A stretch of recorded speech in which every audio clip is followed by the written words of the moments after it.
We're very thankful the Lord's given us another opportunity to come here to Friendship Missionary Baptist Church. We thank the church for allowing us to come this way, and we thank you for your prayers. We'd ask for your continued prayers for this effort and for the effort meetings of revivals that are going on around us. Those that are yet to begin, we need to be prayerful for them. We'd ask you to be prayerful for the church here at Friendship. There's lost sinners here. As far as we know, they're lost by their testimony, and we want them to be saved. And we know our prayers won't save them. They have to pray and they have to believe themselves in the Lord. But we would certainly ask for your prayers for the help of this church, and not just Friendship Church, but every church around. We'd love to hear of lost sinners being saved everywhere. We're going to take a reading lesson in the book of Exodus in the 14th chapter. Read a few verses of Scripture here to have a basis of a thought. We're going to start in verse 10 of Exodus 14. And when Pharaoh drew nigh, the children of Israel lifted up their eyes, and behold, the Egyptians marched after them, and they were sore afraid. And the children of Israel cried out unto the Lord. And they said unto Moses, because there were no graves in Egypt, hast thou taken us away to die in the wilderness? Wherefore hast thou dealt thus with us to carry us forth out of Egypt? Is it not this the word that we did tell thee in Egypt, saying, let us alone, that we may serve the Egyptians? For it had been better for us to serve the Egyptians than we should die in the wilderness. And Moses said unto the people, fear not, stand still, and see the salvation of the Lord, which he will shew you today. For the Egyptians whom you have seen today, you shall see them again no more forever. The Lord shall fight for you, and ye shall hold your peace. And the Lord said unto Moses, wherefore criest thou unto me? Speak unto the children of Israel that they go forward. But if thou lift out thy rod and stretch out it over the sea and divide it, the children of Israel shall go on dry ground through the midst of the sea. And I, behold, I harden the hearts of the Egyptians, and they shall follow them. And I will get me honor upon Pharaoh and upon all his host and upon his chariots and upon his horsemen. And the Egyptians shall know that I am the Lord, and when I have got mine honor upon Pharaoh and upon his chariots and upon his horsemen. And the angel of God, which had went before the camp of Israel, removed and went behind them. The pillar of the cloud that stood before their face stood behind them.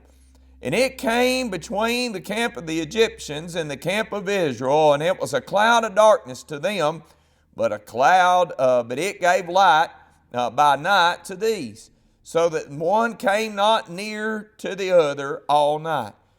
And Moses stretched out his hand over the sea, and the Lord caused the sea to go back by a strong east wind all that night, and made the sea dry land, and the waters divided. And the children of Israel went into the midst of the sea upon dry ground, and the waters were a wall unto them on their right hand and on their left. Now, with the mistakes I may have made there reading, that's verses 10 through 22 of this 14th chapter of Exodus, I'm satisfied a very familiar lesson to anyone that's ever been around preaching or church, of how that God, by the hand of Moses, had delivered the children of Israel out of this Egyptian bondage. How that he had brought these many plagues upon the Egyptian people, and how that he made a difference between the Egyptians and the children of God. And how that here at the very end, that last plague that would be that death of the firstborn, and how that he had commanded the people of Israel to take a male lamb, a firstling of the flock, without spot and without blemish, and that they were to sacrifice that animal, and they were to roast that animal, and they were to get the leaven out of their houses, and they were to take that blood of that lamb and to strike it up on the doorpost and the lintels of the houses which they would reside. And that when that death came through, when that plague came through of death, that every home, every house, when it saw that blood upon the door, it would not be able to enter into that house. It would not be able to take anyone that had the blood applied to the house in which they were. But any house that was not found with the blood applied, the death plague entered in, and we find that the firstborn, as a child, I've said this many times, as a child, I thought that meant just the babies, but it wasn't just the babies. It was the first born of every household. So if there was a grown man and he was the eldest, he was the firstborn to his parents, and the blood had not been applied to that house, he died. If it was a woman, grown, an elderly woman, whatever the age might be, didn't matter what their rank was there in Egypt. It didn't matter if they were rich or they were poor. It didn't matter if they were in the king's court. It didn't matter. Whoever was the firstborn and the blood had not been applied, then they would die. After that death, the angel came through and that plague came through, and it began to wreak havoc upon Egypt. Pharaoh called Moses in and he sent them out. Said, get away, get out of this place. And they began to go out on that day after that had come through, because of the cry that had went out through Egypt of all the death that had been affected. And they left, and they took riches with them, and they left that day. And we look and find in this lesson, we see that God hardened Pharaoh's heart yet one more time. And Pharaoh came after Moses and the children of Israel. And they had wandered around, and they had got down there to the Red Sea, got down there to where there was no place to cross, where there was no place to flee to. And here they come. They could hear the roar, I'm sure, of the hooves of those horses and the roar of those wheels all coming. And they were coming after them with ferocity, with anger. They were coming to try to slay them. And that angel, that cloud that had went before them, that had guided them, had come in behind them, as the scriptures say. But as they began to hear this, they began to hear this thundering of the trouble that was coming their way. They began to question Moses and said, why have you brought us out here in the wilderness to die? We could have died there. And said, as they said one time, by flesh pots. He said, we could have just died here. And he told them to stand still, just to be patient, not to get too excited, to stand still and see the salvation of the Lord. He had no doubt that though it might have seemed as though there was no possible way for them to have a safe flight, he didn't know how God would keep them, would protect them, would keep them and do away with these Egyptians. But he knew that he would. And we look and we find, now I believe that God, he could have struck all them dead. He could have took that angel that it says that went in behind them. He could have took that angel. The Lord took angels, and he would slay people over and over and over. And it would be thousands that would lose their lives at the hand of an angel. But God chose not to do it that way. God said, I want you to take that rod that you have in your hand. I want you to put it up. I want you to put it up. And what I'm going to do is I'm going to cause a strong east wind. I've showed them I've got control over all these natural things here in this life. I'm about to show them my power in such a way that it'll never be forgotten. And he caused this wind to come and to blow upon that sea. I'm not talking about water that was ankle deep or knee deep. I'm talking about a sea engulfed, and God began to blow that wind upon that sea so that the waters parted, and they went up on a heap there big enough. I don't believe it was just enough of a path for one to go down. But you're talking about over 600,000 men, it says, that were coming out of there. It probably was over 1 million people, I don't know, that were going to make that crossing there at the Red Sea. I believe he pushed her back a good long ways. I believe he pushed her back and made it so that they could go across so many just in a herd, so to speak, at a time.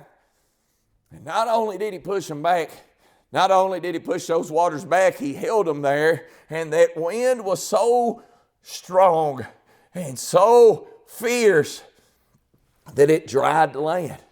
It dried it. I know what it is to walk on muddy ground, to walk on rain-soaked ground, and you do too. Sometimes it'll be so much, it's like your feet just sink down into it, that it's spongy even. In some places, you'll just sink down. You'll get into mud and you'll just drop down. There was a preacher, Brother Brent Little, and myself just a couple years ago.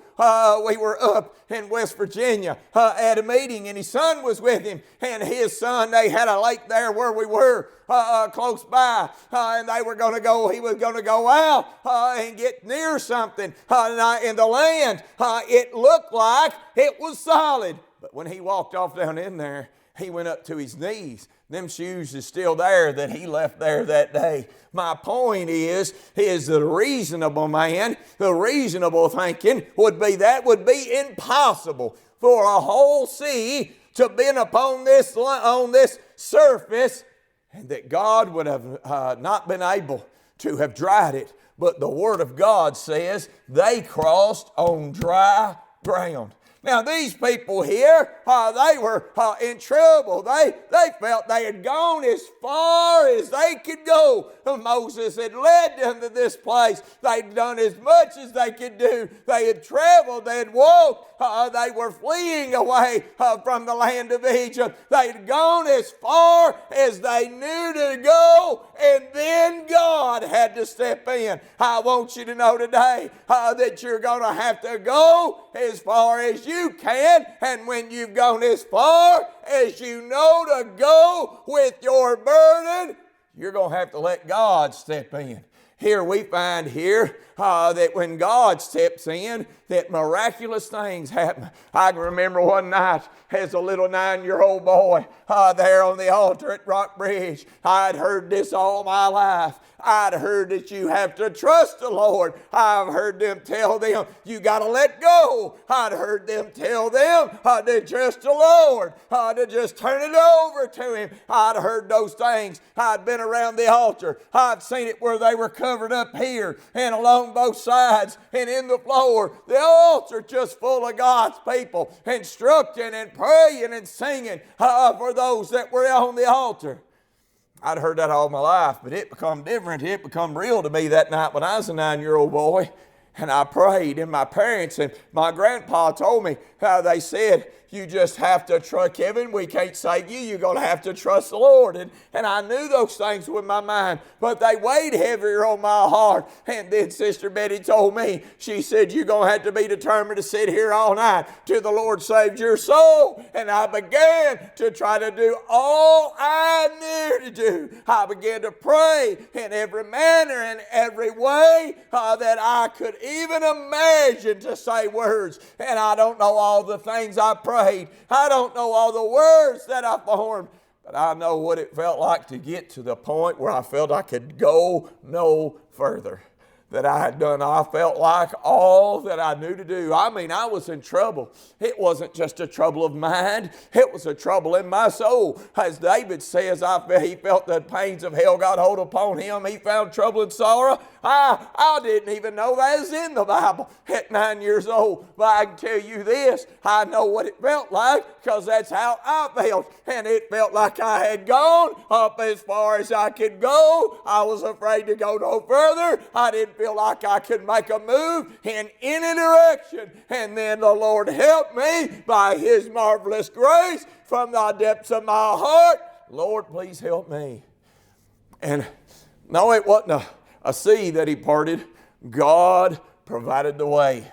God stepped in, and when I got to the other side of that prayer, and when I came to myself, that trouble and sorrow had went away, and there was peace in my heart.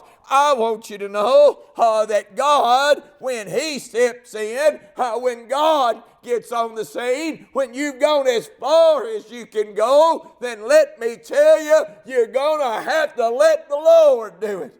They were all in a work, and I'm sure that there's been many lost sinners that got to the same point, and they felt they had done all they could do, and they did. They give up in the sense that they just quit trying, at least for that time, and they'd walk away.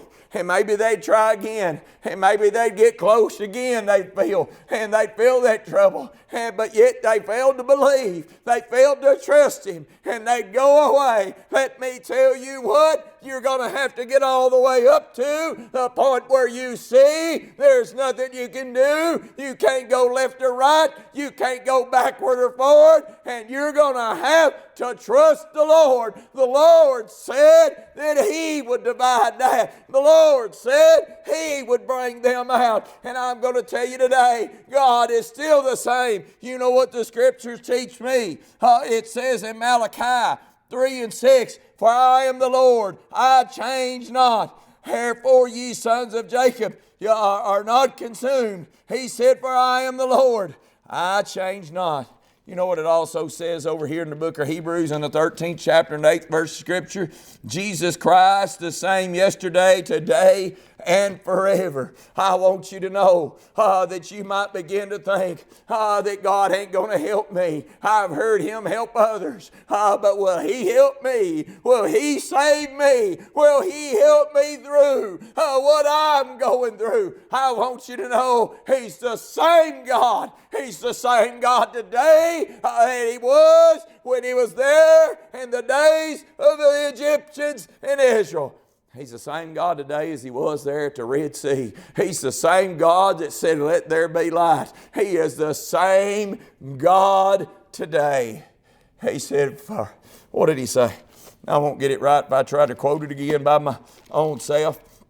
"For I am the Lord, I change not."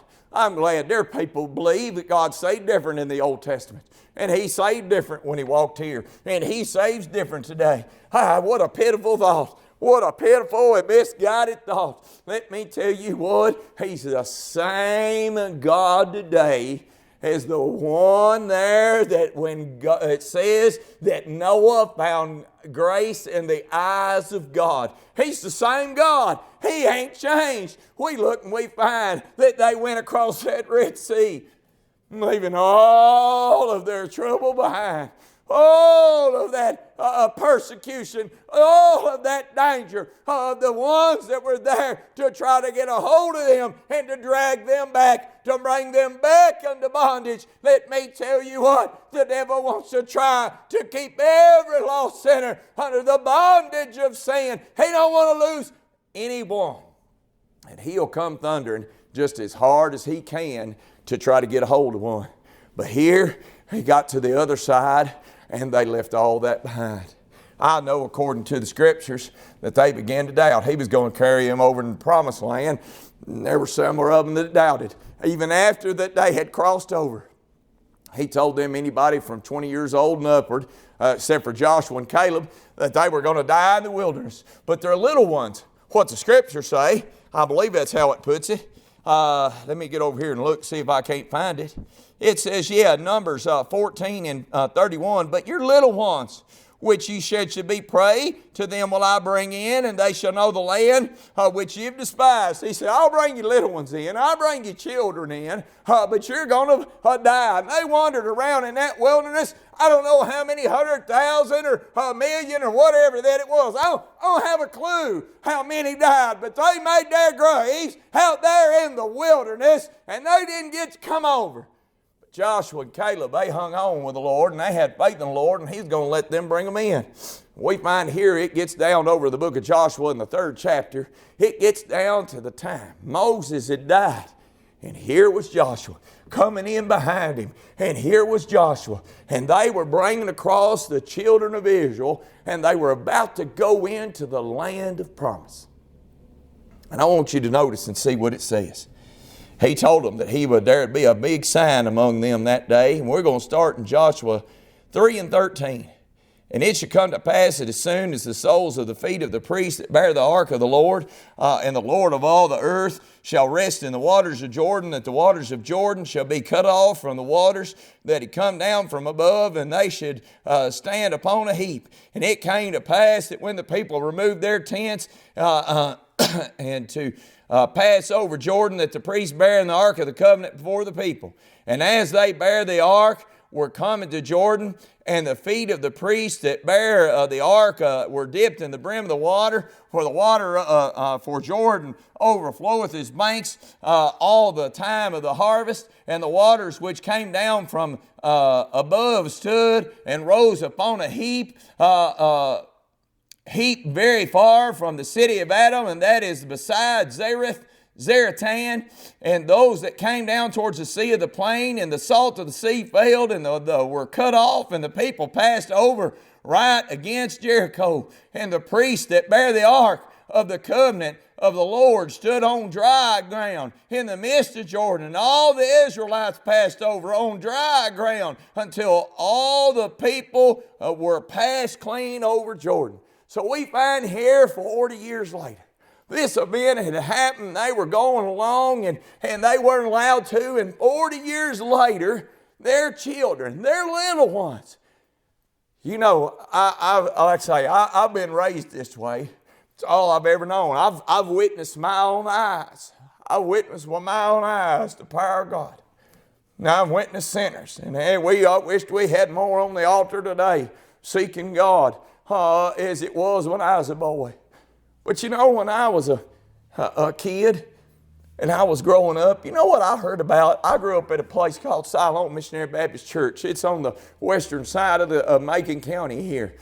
And I used to hear them older ones. They would talk about that old building a lot and about what God had done in that old building. And we were, I guess, in the newer. That's what it was, the one still standing there today. And they'd talk about that older building.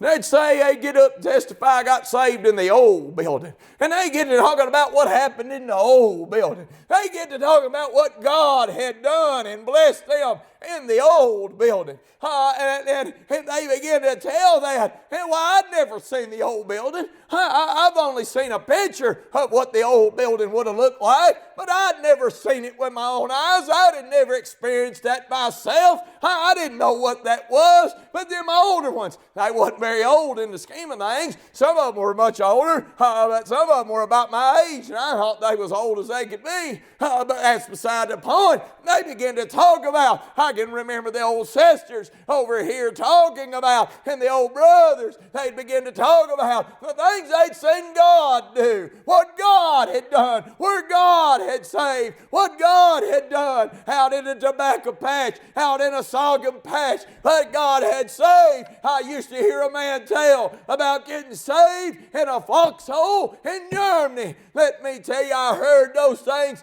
all my life. But I'd never seen or experienced it myself. I'd only heard about it. I would say over these 40 years, these little ones along the way, as they were growing up, I had heard, and they couldn't remember. They were just little. You get to a certain age, you won't remember things under a certain age. I'm sure there's some things. I can remember I was around 4 or 5. The only alive memory I have of my great-grandfather was at their anniversary. And I don't remember. I'd have been around 4 or 5 years old. I don't have another memory. I don't have a memory of some of those things below that. But let me tell you, I'm sure these little ones, they've told me enough about my great-grandpa that I feel like I would know him. They would tell me he sat right here, there on the bench. They tell me he was a clerk. They tell me all these things about him. But yet I can picture them, but I didn't actually see them. I didn't experience them for myself. But I wanted, And the same man that raised up my pa and his brothers and sisters that he took to the house of God, and they had been saved. And Pa raised up my daddy, and he told him about the Lord, and he got saved. And my daddy raised me and my brothers, telling us about the Lord and about how he'd been saved. Let me tell you what, it come to a time that it was my time. It was my time that I needed the Lord to step in. That I needed that same God that had done all those things for the generations before me. I needed Him for me. And here I find that here they had traveled along, and now here they were. They were at a place that they couldn't cross. They'd have had to cross on a ferry or on a boat. Why, there was all kinds of them. I won't tell them how long that it took, but that wasn't God's desire for them to do in such a way. God wanted to show them that the same God that delivered their parents and their grandparents and those that had went before them, the same God that had dried up the ground and blew the waters back at the Red Sea was the same God for them. And we find here that they got that Ark of the Covenant, and those priests that went out there, and they'd soon, it says at that time, that river Jordan was overflowing of its banks. It was in a harvest time, like a flooding time, like a heavy water time. And here it says that they got there, and as soon as the soles of their feet hit the water. Now, I don't believe the soles of their feet had any power in them at all. I believe that they was carrying that Ark of the Covenant, that it was a design and purpose of God. But make no mistake, it wasn't the gold, it wasn't the shittim wood, it wasn't the things that were inside. It was the God Almighty that made it all possible, and His power was with them. That ark was symbolic, and when they stepped in, I want you to know, the waters went back. And all these stories they had ever seen, ever heard about, and been told of, everything they had ever tried to picture in their mind, looking at a body of water and trying to imagine how it would have looked. They didn't have to imagine it no more. It became real to them. They saw it for themselves, that He was the same God for them as He was in the days of Moses. The same God. And it blew that water back, and they went forth, it says, on dry ground. I want you to know that Jesus Christ and God have not changed. I am the Lord, I change not. I want you to know He's the same God today. And He'll save the exact same way today that He did when He saved Adam, when He saved Noah, when He saved Moses, when He saved David. He is the same God today, and it's the same knee route way. By we say in a knee route way, I want to explain that. That doesn't mean you have to be on your knees to get saved.